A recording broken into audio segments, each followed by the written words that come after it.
Hey, it's Mark Ling here, and I'm just going to use BeFunky to make an image that I can use in a website to do with the dating relationships niche in this particular case. So I'm just going to load up BeFunky, and then I'll open over here, computer. I got an image from iStock Photo, so I'm just going to type the name of that image, iStock 98474. That's it. Found it. Okay, so I decided to use this image here in this particular case. I want it. I'm going to crop it so that it's a bit more of a wider image in this case for the way I'm going to use it on the website. So that's what I do. I just like crop it like that, as I can stretch it or make it thinner as long as I want. In this particular case, I'll just make it like that. That's perfect.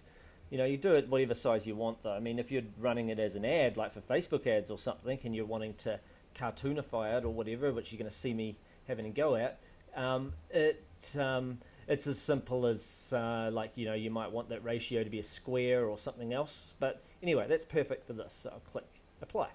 Great. So now I've got the image looking like that.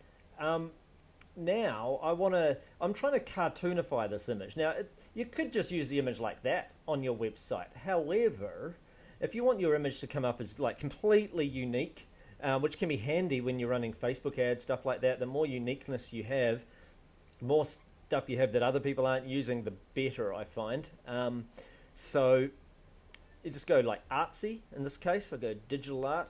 But like I say, not essential. You could use it as is, but I like to make things more unique. So I'll go cartoonizer, say in this case. Then bam, it's kind of mucked up their faces slightly. So I'll see if I can. That's that little bit of a pain. Sometimes it does that, but at least if I just do it to a small level, that looks fine. That looks good. It is still almost photographic though. So if I want to run that again, we'll see what it does. See if I can get it any further like that, or if it's gonna. No, it's just mucking it up. So I'll go nope. I'm happy with that. So now I can try some other filters like underpainting. See if that does anything that looks any good. In this case, maybe it's blurred it too much. It's a little bit tricky working with face. Some faces get morphed a bit too much. I'll just tick that like that. I like the crosshatch one. That's usually pretty good. So I'll click on that, and that's going to just make it have that little sort of pencil sketch feel to it. I'll just get it to that right level though. See, you can already see the pencil sketchiness to it when I do that. I could go this far though and go a little further. I think that's okay. Like that. And then click yes. And then sometimes I'll crosshatch it again and it's better. So we'll see. It's not always better, so we'll just have a quick look at it. Again, I think that looks quite good. So I'll go like that. Alright, great. But now I want to bring the color back out in this image. So I just go back over to this edit thing here, and I click on vibrance, and that brings out more color back into the image. See, like that, and I click tick, and I can do that again, make it even more vibrant to see if that's even better or not. Maybe it doesn't need to be much more vibrant than it is. Maybe about there. Wouldn't mind bringing out some color in the sea. There's always the option on that as well by doing things like touch up there, and I'll see, because it's mostly stuff I do on hair. Like if I want to make the hair black or something like that, I could. I'm not sure if it will work for. I'll try it though, but I'm not sure if it'll work for the sea. But I just want to try making her hair a bit darker just to show you what it does. So I may have to make that strength a bit more. Click back on there, and then it is getting darker, as you can. I think it's getting darker. I don't even know if that's working. I better zoom in a bit, get a better look. You don't have to change your hair color, by the way. This is just something I'm just having to play with. And it's not letting me move around, so I'm not sure why it's not letting me move around the screen. I don't want to drag because that's just making it darker. So anyway, I will just zoom back out again so I can actually see her entirely.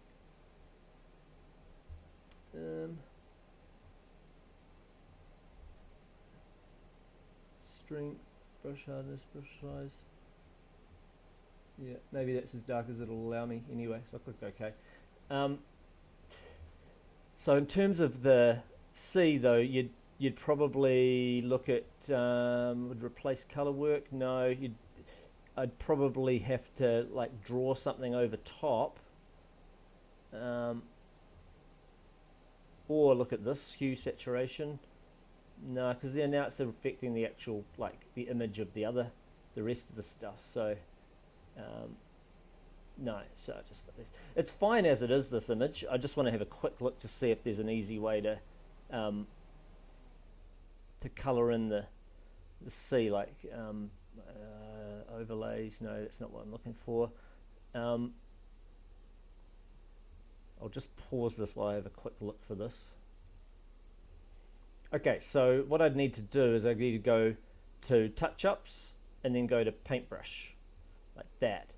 And then I want to turn the opacity, like pick a color, like a blue color or something like that, I guess, color of the sea that I want. But bear in mind, you go a bit darker because we're going to turn the opacity down so that it still gets the black come through. So we're going a bit darker and see what kind of color, see that level of color, that looks pretty good. Now my brush size can be bigger if I want to do this faster. I go for the smaller brush size once I better zoom out so I can see the whole image there, right? But if you want to get that color looking just right, just do that,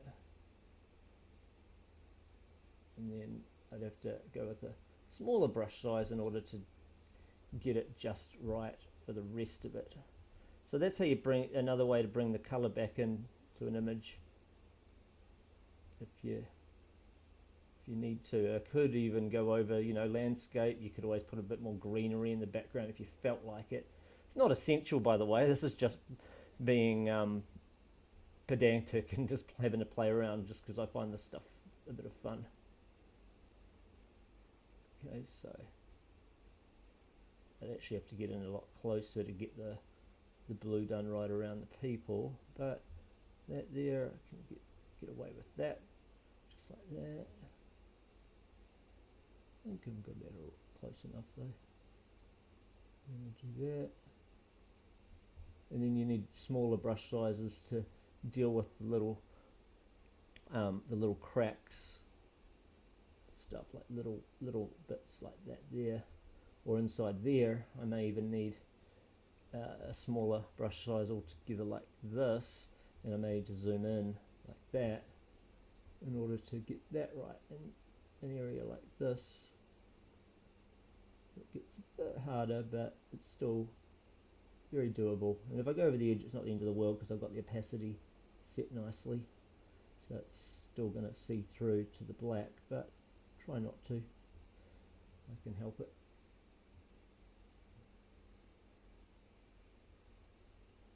See, so do that. So anyway, I'll pause the video while I just finish off this little bit of blue touch-ups. Okay, so we sorted that out. I could even make the sky a little bit lighter if I want to. Just go paintbrush again. I would go even lighter, I guess, on the blue. Probably go with a different type of blue, even just like that there. Opacity again. I'll keep that low like that. And then the brush size, I want to make that pretty big because I'm lazy and I want to save time. And then bam, go like that. I'll deal with the other stuff later. And then like that.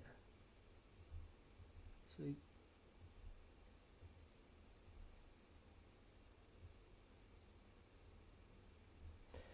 great. And then the brush size can come right down now to tidy up. Doesn't have to be perfect, but just made this image a little bit nicer, I reckon, by doing all of these little touch-ups that you don't have to do. It's just a bit of fun, really. I mean, I could have just gone with the image that got generated, to be perfectly honest. But I like doing stuff like this sometimes. I mean, heck, I get my staff to do stuff like this normally, but it's, you know, if you find it fun, then why not do some extra stuff here and there. So now another thing worth considering, I'll just tick this off like that, is looking at the angle of the light.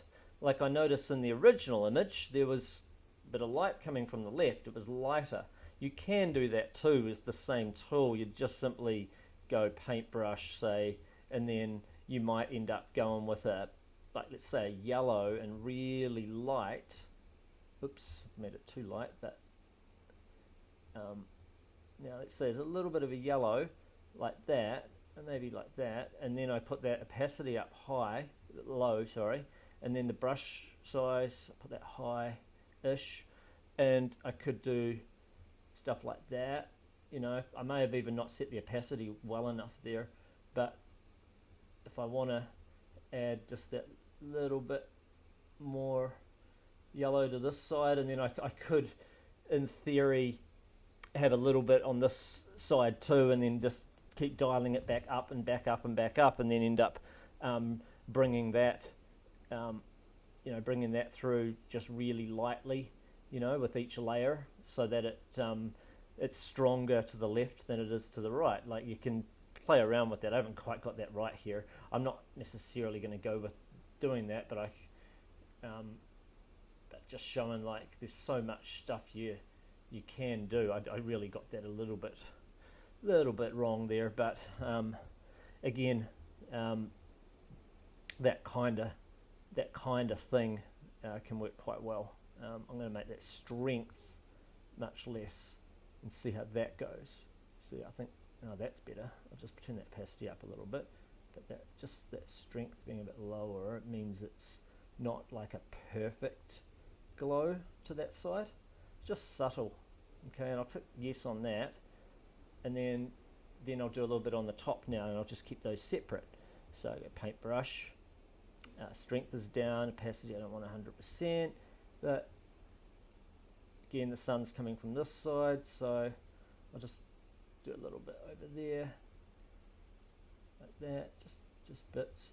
Maybe turn that opacity down a little bit, like that, and then click yes, and then I do it one more time. This time I turn the opacity down, but I just put a little bit in just that little area on this side, so it's just that tiny bit more coming out of this little area of the screen, like that. You might notice I've overdone it, but I can turn the opacity down, right down, turn the strength right down, and it's just so subtle that there's just that little bit more light coming from the left. Again, you don't have to do that. I just decided to for a bit of fun, and I click yes. And anyway, I have an image I'm totally happy with. Anyway, it's unique as far as the search engine's concerned, as far as Facebook's concerned, as far as, well, even copyright is concerned. It's a unique image now. It is not this image anymore. Basically it looks like a drawing. Okay, even the mountains in the background, I could color them if I felt like it with the same method, but I think I'll just leave it at this. So anyway, that's how this was done, and I'll see you in the next video. Bye for now.